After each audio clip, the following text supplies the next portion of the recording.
الحمدللہ رب العالمین والصلاة والسلام علی سید الانبیاء والمرسلین اما بعد فاعوذ باللہ من الشیطان الرجیم بسم اللہ الرحمن الرحیم۔ سورۃ القصص چل رہی ہے اور اس کی آیت نمبر 30 کے بارے میں بھی کلام چل رہا تھا، بلکہ 31ویں آیت شروع ہو گئی تھی، اور اس میں آپ کی خدمت میں عرض کیا جا رہا تھا جو اللہ نے ارشاد فرمایا تھا، ایک درخت سے بظاہر آواز آ رہی تھی، حقیقتاً اللہ تعالیٰ ہی ہم کلام تھا کہ وَأَنْ أَلْقِ عَصَاكَ، کہ اے موسیٰ آپ اپنا عصائے مبارکہ ڈال دیجئے۔ تو اس عصا پہ ہماری گفتگو چل رہی تھی کہ یہ شعیب علیہ السلام کی طرف سے آپ کو بطور تحفہ دیا گیا تھا، اور آپ کے پاس یہ حضرت آدم علیہ السلام کی نشانیوں میں سے تھا، اور کئی انبیاء علیہ السلام کے عصا آپ کے پاس تھے، یہ مروی ہے، مفسرین نے لکھا ہے۔ تو آپ نے اپنے صاحبزادی سے کہا تھا کہ جب موسیٰ علیہ السلام کو بکریوں وغیرہ کی حفاظت کے لیے مقرر کیا گیا تھا، اور اس مہر کو موسیٰ علیہ السلام نے یعنی خدمت جو جانوروں کی اور یہ تمام 8 سال تک خدمت تھی، اسے موسیٰ علیہ السلام نے قبول کر لیا تھا،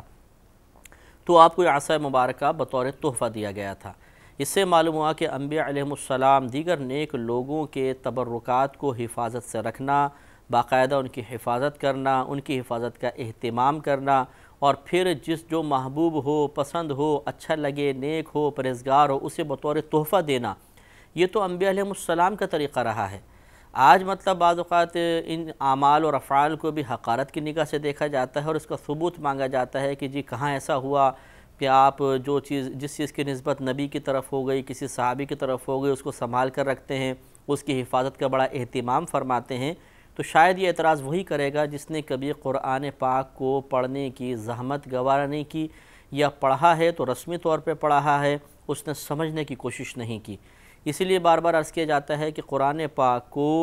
اکابرین اسلام کی تفاسیر کی روشنی میں سمجھنے کی کوشش کریں تو معلوم ہوگا کہ جو معمولات آج مسلمانوں میں رائج ہیں، ان کی اصل کہیں نہ کہیں قرآن و حدیث سے ضرور ثابت ہوتی ہے۔ ایسا نہیں ہے کہ معاذ اللہ ہر عمل ہی بدعت ہو جاتا ہے، ہر عمل ہی برا ہے، بلکہ بہت سارے اعمال ایسے ہی ہیں جن کی اصل قرآن و حدیث اور جن کی اصل انبیاء علیہ السلام کے عمل، صحابہ کرام کے یا اولیاء کرام کے عمل سے ثابت ہوتی ہے۔ لہٰذا دوسرا اس میں دیکھیے، پچھلے جو ہم نے یہ آیت عرض کی تھی جس میں اللہ تعالیٰ نے یہ ارشاد فرمایا کہ پس جب آپ آگ کے پاس حاضر ہوئے یعنی موسیٰ علیہ السلام، تو درخت میں سے یعنی طور کی سیدھی جانب سے آپ کو یہ ندا کی گئی تھی، اور فی البقعۃ المبارکۃ من الشجرۃ، برکت والے مقام میں ایک درخت سے ندا کی گئی تھی، برکت والا مقام۔ خود اللہ نے فرمایا بقعۃ المبارکۃ، برکت والا مقام۔ اس سے معلوم یہ ہوا کہ جہاں پر اللہ تبارک و تعالیٰ کی کرم نوازی ہوتی ہے وہ مقام بھی بابرکت بن جاتا ہے، اس لیے مکانات بابرکت ہوتے ہیں۔ تو جہاں پر اللہ تعالیٰ نے موسیٰ علیہ السلام سے ہم کلام ہونے کی آپ کو سعادت عطا فرمائی، ہم کلام اللہ تعالیٰ ہوا، اس مقام کو اللہ تعالیٰ مقام برکت عطا فرما رہا ہے۔ اس سے معلوم ہوا کہ موسیٰ علیہ السلام کا وہاں موجود ہونے سے بھی برکت یقینی سی ہوگی۔ تو جتنے بھی نیک لوگ ہوتے ہیں، انبیاء علیہ السلام ہیں، صحابہ کرام ہیں، اولیاء عظام ہیں، چونکہ اللہ کے مقرب بندے ہوتے ہیں، ان پر ہم وقت اللہ تعالیٰ کی رحمتوں کو نزول ہو رہا ہوتا ہے، تو جہاں پر یہ موجود ہوتے ہیں وہ مقام برکت ہو جاتا ہے۔ اسی قسم کی آیات، اسی قسم کے مضامین لوگوں کو ان کے ذہنوں کو مائل کرتے ہیں اکابرین کی صحبت میں حاضر ہونے کی طرف، اور یہ جو مزارات پر حاضری کا معاملہ ہوتا ہے اس میں بھی بڑی لاجک یہی ہے کہ وہ مقام ایک مقام برکت ہو جاتا ہے، ایک ولی کا مستقل ٹھکانہ ہوتا ہے کہ قیامت تک اب وہ جسمانی لحاظ سے، روحانی لحاظ سے اس مقام پر ہوتا ہے۔ تو جہاں پر اتنی مبارک ہستیاں موجود ہوں وہ مقام برکت کیوں نہیں ہوگا؟ تو لہٰذا جب یہ وادی مقام برکت ہو گئی، اللہ تعالیٰ نے ہم کلام ہوا موسیٰ علیہ السلام سے، موسیٰ علیہ السلام کو ہم کلامی کا شرف حاصل ہوا، تو یہ مقام برکت کہلایا۔ تو اسی طریقے سے انبیاء اولیاء کرام کے مزارات، صحابہ کرام کے مزارات، اور پھر ہمارے نبی کریم صلی اللہ علیہ وسلم کا مزار مبارکہ، اور وہ پورا مدینہ منورہ کہ جہاں ہزارہا صحابہ کرام رات دن چلتے پھرتے رہے، خود نبی کریم صلی اللہ علیہ وسلم کے مبارک قدموں کو جس زمین نے چوما ہوگا وہ کتنا مقام برکت ہوگا۔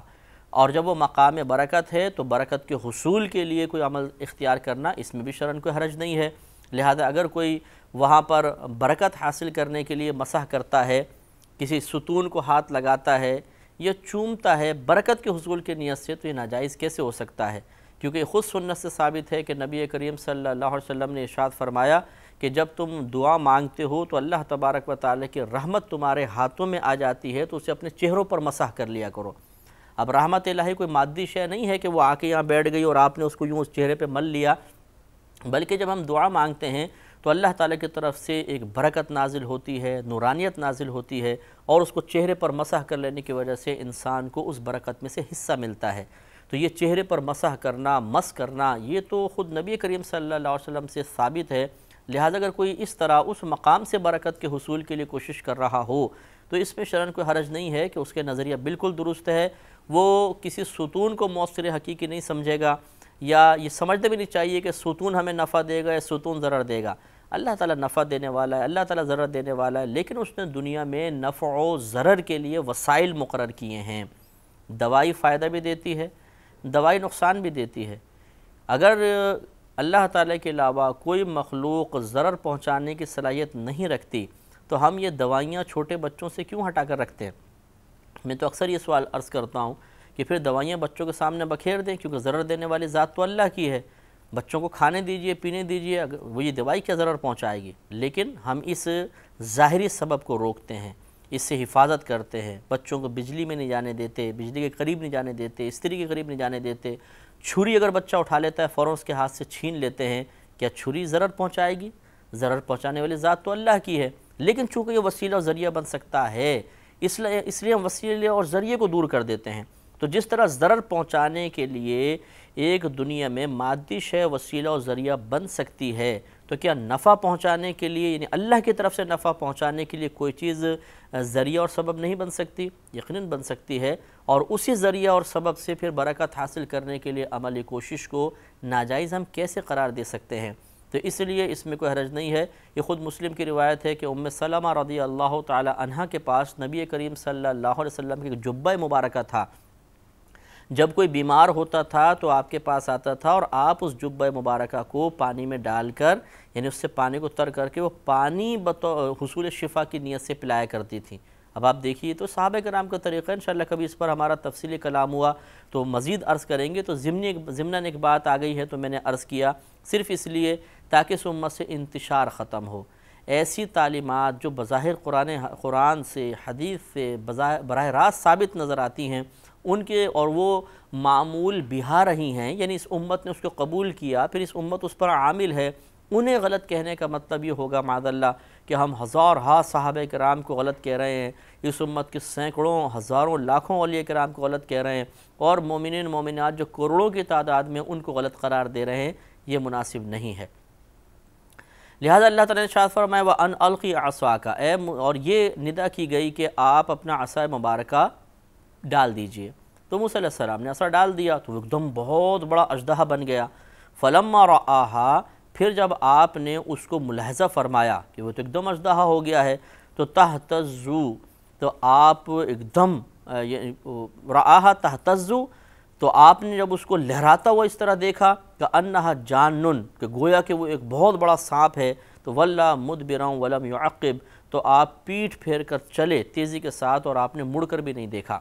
یعنی ایک دم قلب اطہر پر خوف طاری ہوا، کیونکہ اچانک ایک معاملہ تھا، بہت بڑا وہ اژدہا بن گیا تھا۔ عام آپ سانپ کو ہی دیکھیں تو کیسا عجیب و غریب چیز لگتی ہے، انہیں سپیرے جو لے کر آتے ہیں ان کے زہر نکال دیے گئے ہوتے ہیں، لیکن اس کے باوجود ہاتھ لگاتے ہوئے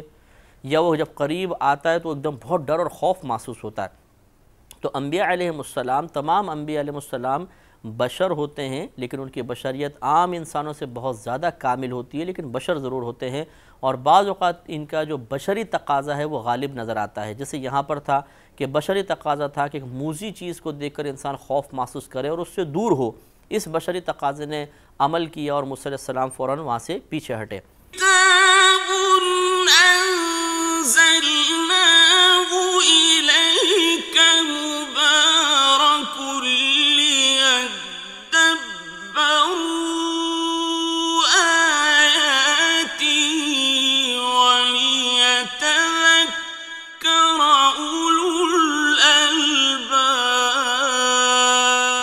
یا موسیٰ، تو اللہ تبارک و تعالیٰ کی طرف سے پھر ندا ہوئی کہ اے موسیٰ اقبل، سامنے آ جاؤ، ولا تخف، اور آپ خوف محسوس نہ کیجئے، انک من الآمنین، بے شک آپ امن حاصل کرنے والوں میں سے ہیں۔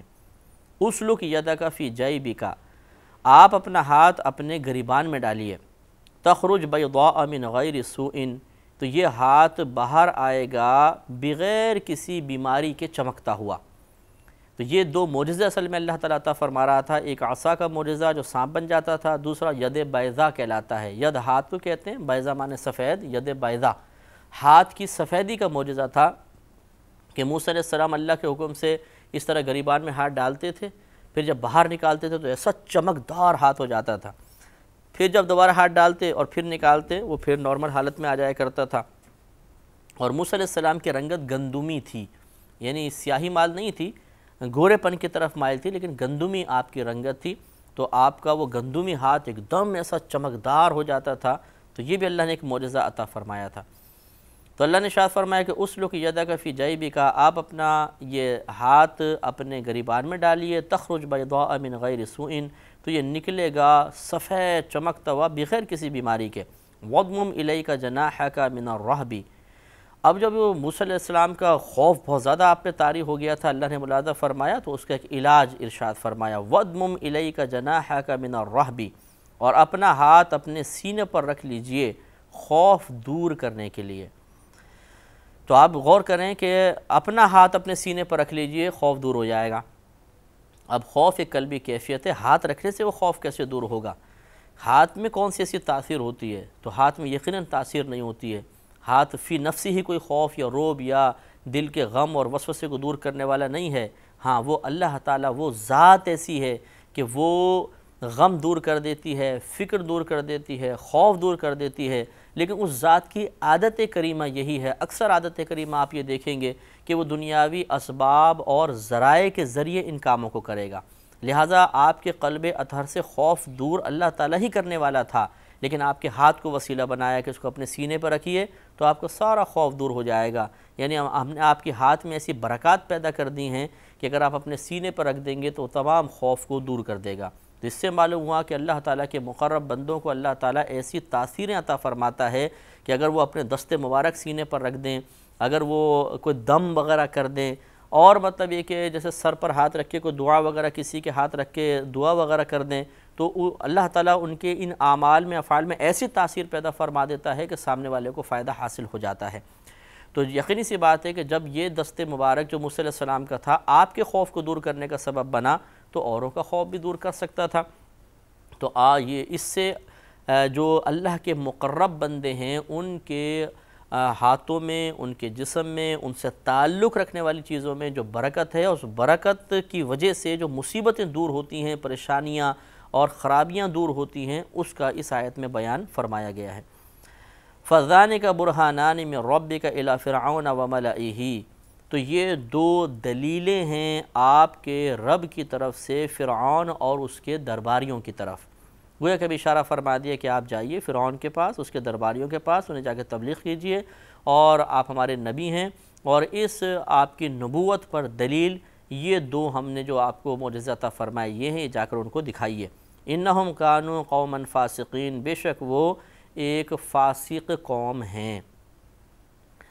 اب جب یہ بات اللہ نے ارشاد فرمائی تو موسیٰ علیہ السلام نے جو دل میں ایک خیال آپ کا موجود تھا اس کا اظہار کیا۔ قال، آپ نے عرض کی، ربی، اے میرے رب، انی قتلت منہم نفسا، بے شک میں نے ان میں سے ایک جان کو مار دیا تھا، فاخاف ان یقتلون، تو میں خوف کرتا ہوں کہ وہ مجھے قتل کر دیں گے۔ واخی ہارون ہوا افصح منی لسانا،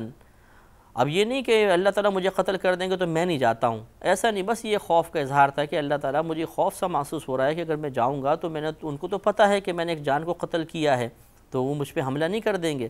اس کا کیا ہوگا؟ یہ صرف اپنی قلبی تشفی اور اطمینان کے لیے ہے۔ اور دوسری طرف پھر جو آگے بات بیان ہو رہی ہے یہ بھی عرض کر دیا آپ نے کہ چونکہ بچپنے کی حالت میں ایک مرتبہ فرعون کی گود میں کھیلتے ہوئے آپ نے فرعون کی داڑھی پکڑ کے کھینچ دی تھی،